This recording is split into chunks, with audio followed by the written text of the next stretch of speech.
तो आज हम पढ़ने वाले हैं फैक्टर ऑफ सेफ्टी, यानी कि एफओएस। एफओएस, इसके नाम से ही पता चल रहा है कि ये क्या है, सेफ्टी का फैक्टर है, या फिर इसको बोल सकते हैं सुरक्षा गुणांक है। सुरक्षा गुणांक, फैक्टर ऑफ सेफ्टी, सेफ्टी का फैक्टर। इसकी जरूरत क्या पड़ी, सबसे पहले ये समझते हैं, बड़े आसान भाषा में समझो। देखो, होता क्या है कि हम लोग जब भी कोई प्रोडक्ट बनाते हैं, जब भी कोई कंपनी कोई प्रोडक्ट बनाती है, तो उसका फैक्टर ऑफ सेफ्टी निकालती है। एक चेयर से लेकर के एक डैम तक का फैक्टर ऑफ सेफ्टी निकाला जाता है। उसका रीजन क्या है, लाइफ का रिस्क। लाइफ का रिस्क समझ लीजिए। और इसको अगर आसान भाषा में समझें तो एक और चीज क्या है कि हम लोग क्या हैं, हम लोग किसी भी चीज का जो इस्तेमाल करते हैं तो उसका जूस निकाल देते हैं। जूस क्या निकाल देते हैं, अभी कुछ हाल फिलहाल की बात बताता हूं। मुझे लगा कि टूथपेस्ट खत्म हो गया, मैं टूथब्रश कर रहा था, मैंने निकाला, मैंने कहा मम्मी नया टूथपेस्ट निकाल दो। उन्होंने कहा नहीं नहीं, अभी ये 3 दिन चलेगा। मैंने कहा यार 3 दिन चलेगा, मेरे से तो निकाला नहीं जा रहा, 3 दिन कैसे चलेगा। कह रही थोड़ा इधर से घुमा, थोड़ा इधर से दबा, अब बीच में से दबा, निकलेगा। भाई वो निकला, और लिटरली 3 दिन चला वो टूथपेस्ट। बस तीसरे दिन क्या है, वो तीसरे दिन मेरे से मजे ले रहा था। मैं दबा रहा हूं ना, बाहर आ रहा है, झांक रहा है, नीचे चला जा रहा है। मेरी ईगो पे आ गई। मैंने कहा यार आज तो तुझे इस्तेमाल करके रहूंगा। मैंने उसे काट दिया बीच में से, निकाला, इस्तेमाल किया 3 दिन। यानी कि हम क्या करते हैं, किसी भी प्रोडक्ट का इस्तेमाल करते हैं तो उसका जूस निकाल लेते हैं। सोप, साबुन का इस्तेमाल करते हैं, तब तक इस्तेमाल करते हैं, हम लोग मिडिल क्लास के लोग हैं भाई, तब तक इस्तेमाल करते हैं जब तक वो ना हाथ से गिरना शुरू ना हो जाए। फर्श पे चिपक जाता है, उसके बाद भी उसे छुड़ा के इस्तेमाल कर लेते हैं, तब तक हम चीजों का इस्तेमाल करते हैं। तो वही चीज क्या है, कंपनीज को पता है कि हम अगर कहेंगे इनसे कि कोई मोटरसाइकिल है, इस पर 2 बैठने हैं, तो ये 3 बैठेंगे। भाई मैं खुद जब मैं ट्यूशन जाता था, हम 3 लोग बैठ के जाते थे, 4 भी हो जाते थे। समाज सेवा, भाई कहां जा रहा है ट्यूशन, पैदल मत जा, साथ चल हमारे। तो फैक्टर ऑफ सेफ्टी क्या है, कंपनी को पता है कि अगर हम 2 बोलेंगे 3 बैठ सकते हैं।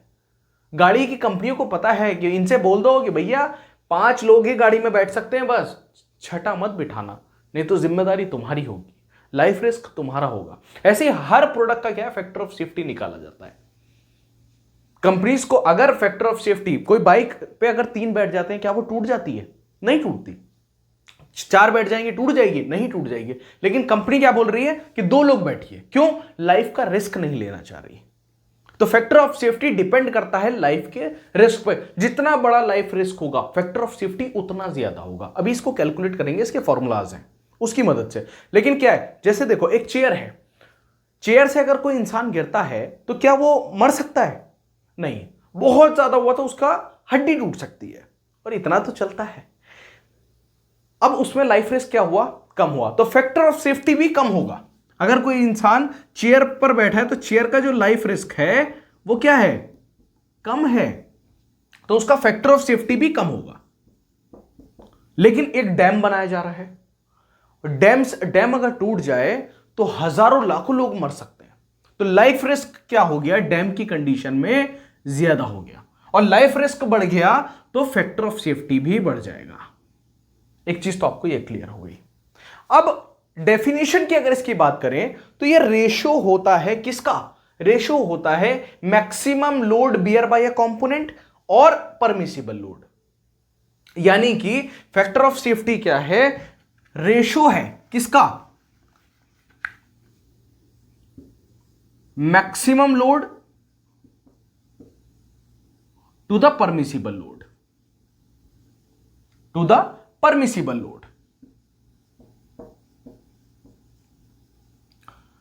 मैक्सिमम लोड यानी कि जितना मैक्सिमम लोड एक कंपोनेंट सहन कर सकता है वो, और कितना उस पर वर्किंग लोड है, मतलब कितना लोड, परमिसिबल लोड उस पर आ रहा है, कितना भी उस पर लग रहा है, उसका रेशो क्या कहलाता है, हमारा फैक्टर ऑफ सेफ्टी कहलाता है, सुरक्षा गुणांक कहलाता है। इसकी अगर अब बात करें हम मटेरियल के हिसाब से, इसकी डेफिनेशन की बात करूं तो इसके 2 नए फॉर्मूला बन जाते हैं जो आपको कहीं कहीं कंफ्यूज भी कर देते हैं, लेकिन आज आपका वो डाउट भी क्लियर कर दूंगा।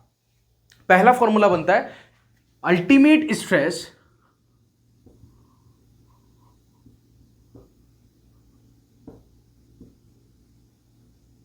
अपॉन वर्किंग स्ट्रेस, और दूसरा बनता है factor of safety is equal to yield stress upon working stress. देखो यहां दो नए फॉर्मूले मिले आपको फैक्टर ऑफ सेफ्टी के। एक मिला ultimate stress upon working stress और दूसरा मिला yield stress upon working stress. अब यहां पे जो अल्टीमेट स्ट्रेस है, जो यील्ड स्ट्रेस है, ये क्या है? अगर हम बात करें ब्रिटल मटेरियल की, अगर बात करें ब्रिटल मटेरियल की, तो हम ये वाला फॉर्मूला यूज करेंगे ब्रिटल मटेरियल के लिए। और अगर डक्टाइल मटेरियल के लिए बात करें तो डक्टाइल मटेरियल के लिए ये फॉर्मूला यूज होगा आपका। यानी कि अल्टीमेट स्ट्रेस क्या है? वो मैक्सिमम स्ट्रेस है जो एक डक्टाइल मटेरियल, एक ब्रिटल मटेरियल बियर कर सकता है, सहन कर सकता है, जहां तक वो विदस्टैंड कर सकता है। वो मैक्सिमम स्ट्रेस क्या है? अल्टीमेट स्ट्रेस है। कौन से मटेरियल के लिए? ब्रिटल मटेरियल के लिए। और यील्ड स्ट्रेस क्या है? यील्ड स्ट्रेस वो मैक्सिमम स्ट्रेस है जो एक डक्टाइल मटेरियल विदस्टैंड कर सकता है। उसके बाद क्या हो जाएगा? डिफॉर्म हो जाएगा, ब्रेक हो जाएगा। और वर्किंग स्ट्रेस क्या है? जो स्ट्रेस उस पर लग रही है।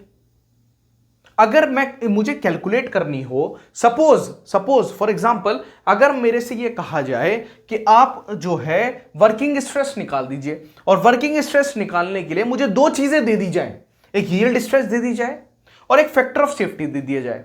सपोज मुझे yield stress they the, sigma why they दिया 300 न्यूटन पर mm स्क्वायर, और फैक्टर ऑफ सेफ्टी दे दिया यानी कि FOS दे दिया 3।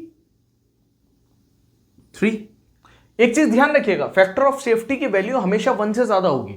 कभी भी 0 या नेगेटिव में फैक्टर ऑफ सेफ्टी नहीं होगा, तो 1 से ज्यादा हमेशा रहेगा। ठीक है, 1 से ज्यादा रहेगा हमेशा। अभी उसका रीजन बताऊंगा आगे आपको, एक और डेफिनेशन इसकी बनाएंगे, उससे समझेंगे, वो और आसान है। अब यहां से अगर मुझे वर्किंग स्ट्रेस निकालना हो तो मैं बड़ी आसानी से निकाल सकता हूं। कैसे? देखो इस फॉर्मूले में पुट करो। इस फॉर्मूले में 3 is equal to yield stress कितना है? 300 अपॉन वर्किंग स्ट्रेस हमें निकालना है। तो वर्किंग स्ट्रेस निकालने के लिए अब क्या करना पड़ेगा? सिर्फ पोजीशन चेंज करनी पड़ेगी। कितना आ जाएगा? 100 न्यूटन पर mm स्क्वायर। वर्किंग स्ट्रेस कितना आ गया? 100 न्यूटन पर mm स्क्वायर। वही चीज उल्टी है। अगर मैं कहूं कि हमने दो चीजें दे दी, आपको यील्ड स्ट्रेस दे दिया और वर्किंग स्ट्रेस दे दिया, कि वर्किंग स्ट्रेस कितना आ रहा है इस पे? 100 न्यूटन पर mm स्क्वायर आ रहा है। अब आप क्या करिए, इसका फैक्टर ऑफ सेफ्टी निकाल दीजिए, factor of safety find out कर दीजिए। तो आप क्या करेंगे सर? इस फॉर्मूले में पुट करेंगे। तो factor of safety is equal to yield stress कितना है? 300, वर्किंग स्ट्रेस कितना है? 100 न्यूटन पर mm स्क्वायर, न्यूटन पर mm स्क्वायर, दोनों कैंसिल, यानी कि फैक्टर ऑफ सेफ्टी की कोई यूनिट नहीं होती, it is just a number. अब क्या आ गया फैक्टर ऑफ सेफ्टी? 3। आसान है। इस तरीके से आप कोई भी न्यूमेरिकल इसके सॉल्व कर सकते हैं, बहुत आसान है। अब इसी की एक और डेफिनेशन बनती है, एक और वे में इसको पढ़ाया जाता है, वो भी मैं आपको बताता हूं। पढ़ें, समझे? चलो, ये दो फॉर्मूले तो आपको क्लियर हो गए होंगे, डक्टाइल मटेरियल के लिए भी और ब्रिटल मटेरियल के लिए भी। अब फैक्टर ऑफ सेफ्टी का एक फॉर्मूला और बनता है, कैपेसिटी ऑफ मटेरियल और डिमांड ऑन मटेरियल। ये बहुत आसान है और ये मुझे बहुत पसंद है। कैपेसिटी ऑफ मटेरियल और demand on material. Capacity of material का मतलब है कि कितनी लोड बेरिंग कैपेसिटी है इस मटेरियल की, कितना भार ये सहन कर सकता है मटेरियल। और दूसरा डिमांड ऑन मटेरियल क्या है? कितना लोड लग रहा है, कितना लोड लग रहा है। यानी कि आप देखो, इसको एक एग्जाम्पल की मदद से समझो कि सपोज एक क्रेन है और उस पर जो है आपका लोड लिखा हुआ है। देखो ये क्रेन है, अब इस क्रेन पर लोड लिखा हुआ है कि 5 टन, यहां पर लिखा हुआ है 5 टन। आप देखना हर क्रेन पे लोड लिखा होता है, इसको बोलते हैं सेफ वर्किंग लोड, SWL करके लिखा होता है, सेफ वर्किंग लोड 5 टन लिखा हुआ है। यानी कि इसका क्या मतलब है कि 5 टन से ज्यादा अगर आपने वजन डाला इस क्रेन के ऊपर तो वो आपकी जिम्मेदारी होगी, उसमें कंपनी की कोई जिम्मेदारी नहीं होगी। कोई भी मिसहैपनिंग होती है, कोई मरता है या किसी के चोट लगती है तो वो जिम्मेदारी उस इंसान की होगी जिसने उस पर 5 टन से ज्यादा वजन डाला। ठीक है, अगर 5 से कम है तो ये सेफ वर्किंग लोड है, इसमें कोई डिफॉर्मेशन नहीं होगा, ये ना टूटेगी ना फूटेगी। क्लियर। अब सपोज इसी को कैसे निकालते हैं, इसका फैक्टर ऑफ सेफ्टी कैसे निकालते हैं कि सपोज कैपेसिटी जो है क्रेन की वो 200 टन है, 200 टन है और डिमांड कितनी आ रही है, 100 टन आ रही है।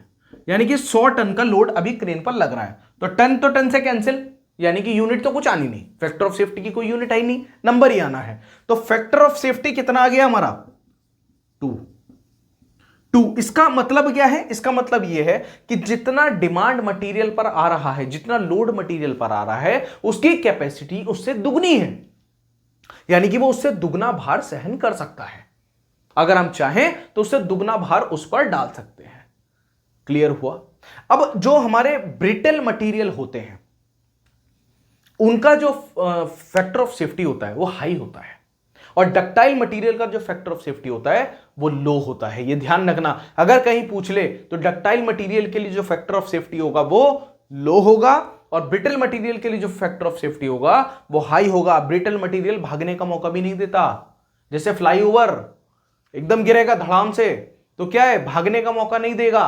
तो ब्रिटल मटेरियल का जो फैक्टर ऑफ सेफ्टी होगा वो बहुत ज्यादा होगा, जहां पर लाइफ रिस्क जितना ज्यादा फैक्टर ऑफ सेफ्टी उतना ज्यादा, ये आपको ध्यान रखना है।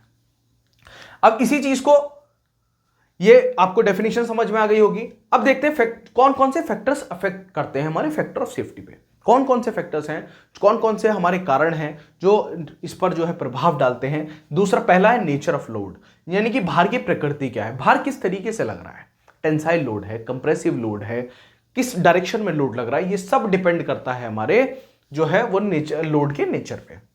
दूसरा, the value and nature of stress generated while building the organ, तो जो वैल्यू है और जो नेचर है स्ट्रेस का वो कैसा जनरेट हो रहा है जब हम किसी चीज को बिल्ड कर रहे हैं, तो ये भी क्या है, एक बहुत बड़ा फैक्टर है फैक्टर ऑफ सेफ्टी का जो इफेक्ट डालता है। दूसरा, पार्ट फेलियर, भागों की विफलता, पार्ट फेलियर भी हो सकता है। ठीक है, तो ये बहुत मैटर करता है फैक्टर ऑफ सेफ्टी पे कि भाई कोई सपोज कोई बहुत बड़ी मशीन है, उसका एक पार्ट भी अगर फेल हो जाए तो मशीन किसी काम की नहीं है, तो हमें एक एक पार्ट को का जो है फैक्टर ऑफ सेफ्टी निकालना होता है। दूसरा, loss due to part failure, भाग विफलता के कारण हानि भी हो सकती है, तो कोई एक पार्ट फेल हो गया और उसकी वजह से हानि भी हो सकती है। सपोज कोई वायर है वो ऐसी जगह लगा हुआ है कि अगर वो टूटे तो बहुत लोगों के चोट लग सकती है, तो उसका फैक्टर ऑफ सेफ्टी क्या किया जाता है, मेजर किया जाता है।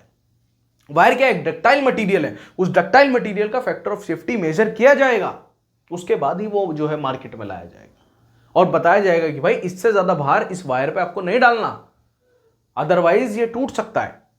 ठीक है, तो ये था आपका factor of safety. I think आपको समझ में आया होगा। जल्दी से जाकर के एप्लीकेशन को जरूर डाउनलोड कर लेना। और एक चीज बच्चा पार्टी कि अगर आप चैनल पर नए हैं, चैनल को सब्सक्राइब कर लो, और पॉलिटेक्निक के सब्जेक्ट्स अगर आप पढ़ना चाहते हैं, नॉन टेक सब्जेक्ट्स हो, टेक्निकल सब्जेक्ट्स हो, सभी सेमेस्टर के हमारी एप्लीकेशन पर अवेलेबल है। आप जाकर के एप्लीकेशन को डाउनलोड कीजिए, अपने कोर्स में एनरोल कीजिए और अपनी पढ़ाई को और भी आसान तरीके से और अच्छे तरीके से कीजिए। सपोर्ट करना चाहते हो शेयर करो, जितना शेयर कर सकते हो उतना शेयर करो। टेलीग्राम को ज्वाइन करना मत भूलना। मिलते हैं अपने नेक्स्ट लेक्चर में, तब तक के लिए जय हिंद, जय भारत।